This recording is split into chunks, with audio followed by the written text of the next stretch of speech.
자동차 부품의 제왕, 오토존. 자, 이 친숙한 로고 뒤에는 과연 어떤 성장 엔진이 숨어 있을까요?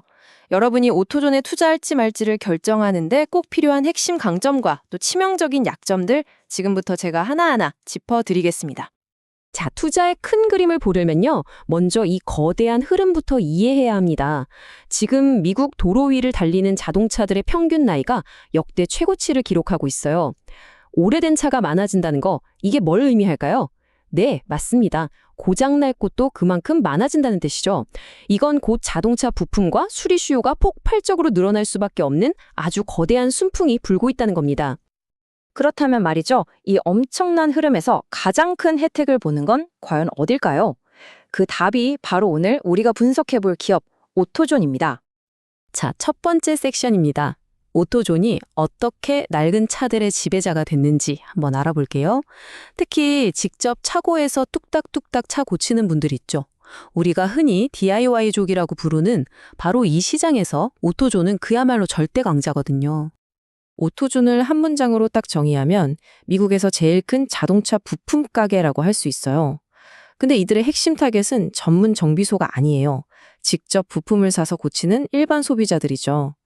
그리고 이분들을 사로잡은 비결은 바로 압도적인 공급망 효율성에 있습니다. 이 덕분에 경기가 안 좋을 때 사람들이 새 차 안 사고 헌차 고쳐 타잖아요. 바로 그럴 때 오히려 더 잘 나가는 거죠. 그래서 월가에서는 이걸 아주 대표적인 경기 방어주라고 부릅니다. 아니 그럼 오토존은 대체 뭘로 이렇게 성공한 걸까요? 두 번째 섹션에서는 바로 그 비밀을 파헤쳐 볼 건데요. 오렌 버핏이 아주 좋아하는 투자 용어죠. 바로 경제적 해자라는 건데 다른 경쟁자들이 절대 넘볼 수 없는 아주 강력한 성벽 같은 거라고 보시면 됩니다. 오토존의 해자는 과연 뭘까요? 오토존의 핵심 비밀병기는요, 바로 이 허브 앤 스포크라는 물류 시스템이에요. 자전거 바퀴를 한번 떠올려 보세요. 아주 쉬워요. 중앙에 거대한 창고, 즉 허브가 수백만 개의 부품 재고를 꽉 쥐고 있다가 바퀴살, 스포크처럼 뻗어나간 동네 매장들로 필요한 부품을 빛의 속도로 쫙 보내주는 거죠. 이 시스템 덕분에 동네 작은 가게라도 없는 부품이 없는 마법이 가능해지는 겁니다. 자, 그럼 이게 실제로 어떻게 돌아가는지 한번 볼까요? 먼저 이 엄청나게 큰 메가 허브 매장이 있고요. 여기에는 진짜 구하기 힘든 희귀 부품까지 싹 다 있습니다.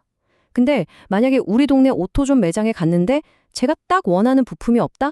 그래도 전혀 걱정할 필요가 없어요. 왜냐하면 직원이 요청만 하면 몇 시간 안에, 진짜 빠르면 그날 바로 허브에서 그 부품이 숑 하고 날아오거든요. 고객 입장에서는 기다림이라는 게 사라지는 거죠. 이게 바로 오토존의 진짜 무서운 힘입니다. 자, 그럼 세 번째 섹션으로 넘어가서 우리가 오토존에 투자해야 하는 이유, 그러니까 강세론자들은 도대체 어떤 주장을 하는지 그 핵심 논리 네 가지를 살펴보겠습니다. 첫 두 가지 이유는요, 오토존이라는 배를 뒤에서 힘껏 밀어주는 아주 강력한 순풍 같은 거예요. 첫째, 차량이 점점 늙어간다는 이 거스를 수 없는 파도 덕분에 수리 수요는 앞으로도 계속 늘어날 수밖에 없고요. 둘째는 오토존의 가장 흥미로운 특징, 바로 경기 역행성입니다. 보통 경기가 나빠지면 다들 힘들잖아요? 근데 오토존은 반대예요. 오히려 웃죠. 왜냐? 사람들이 지갑을 닫고 새 차 사는 걸 미루면서 낡은 차를 고쳐 타기 샷하니까요. 불황이 곧 기회인 아주 독특한 비즈니스 모델인 거죠. 자, 그리고 나머지 두 가지 이유는 오토존 내부의 힘, 바로 탄탄한 체력에서 나옵니다. 아까 말씀드린 그 강력한 물류해자가 경쟁자들을 막아주면서 높은 이익을 지켜주고요. 그리고 여기서 번 돈을 정말 똑똑하게 했습니다. 바로 공격적인 자사주 매입이죠. 이걸로 주주들 가치를 팍팍 올려주는 겁니다. 오토존의 경영 철학은요, 이 한 문장으로 그냥 딱 정리가 됩니다. 그들은 배당금을 지급하지 않는다. 대신 공격적으로 자사주를 매입하여 주주 가치를 극대화한다.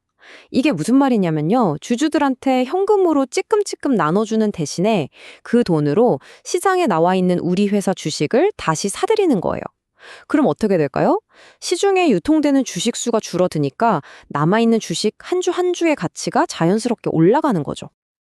와, 이렇게 장점만 쭉 들어보니까 거의 뭐 완벽한 투자처 같은데요. 근데 정말 아무런 리스크는 없을까요? 자, 네 번째 섹션입니다. 이번엔 정반대로 한번 봐보죠. 약세론자들이 경고하는 투자자라면 반드시 짚고 넘어가야 할 5가지 핵심 리스크들을 살펴보겠습니다. 약세론자들이 가장 날카롭게 지적하는 부분은 바로 마진 압박입니다. 한마디로 이익이 쪼그라들 수 있다는 건데요. 이게 3가지 방향에서 동시에 압박이 들어올 수 있다는 거예요. 부품 사오는 값은 오르죠. 직원들 월급도 올려줘야 하죠. 근데 경쟁은 너무 심해서 가격은 마음대로 못 올리는 상황. 상상만 해도 답답하죠.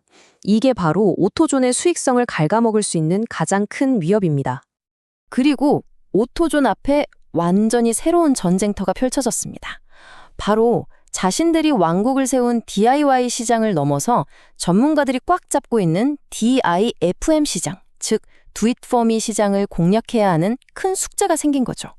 이건 일반 소비자가 아니라 전문 정비소들을 고객으로 만들어야 한다는 뜻인데 이 시장은요, 이미 기존의 강자들이 철옹성처럼 버티고 있는 아주 험난한 곳입니다. 근데 리스크가 여기서 끝이 아니에요. 야심차게 뛰어든 전문가 시장 DIFM에서 고전하는데 설상가상으로 아마존 같은 온라인 거물들이 빠른 배송을 무기로 바로 그 시장을 치고 들어온다? 최악의 시나리오죠.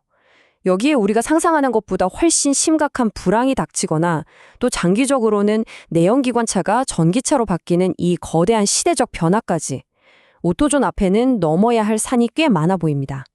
자, 이제 마지막 5번째 섹션입니다. 지금까지 살펴본 강세론과 약세론, 이 양쪽의 주장을 쫙 모아서 가장 핵심적인 투자 질문이 무엇인지 한번 정리해 보겠습니다. 지금까지의 모든 강점과 약점을 하나로 합치면요. 이 투자의 핵심은 딱 이 한 문장으로 정리됩니다. 오토존은 DIY 시장을 완벽하게 제패했다. 하지만 이 회사의 미래 성장은 전적으로 DIFM, 그러니까 전문가 시장을 정복하느냐 마느냐에 달려있다. 그래서 결국 여러분이 내려야 할 최종 투자 판단은 바로 이 질문에 대한 답에 달려 있습니다. 과연 오토존은 이미 너무나도 강력한 자신들의 비즈니스라는 차체에 전문가 시장이라는 새로운 성장 엔진을 성공적으로 달 수 있을까요?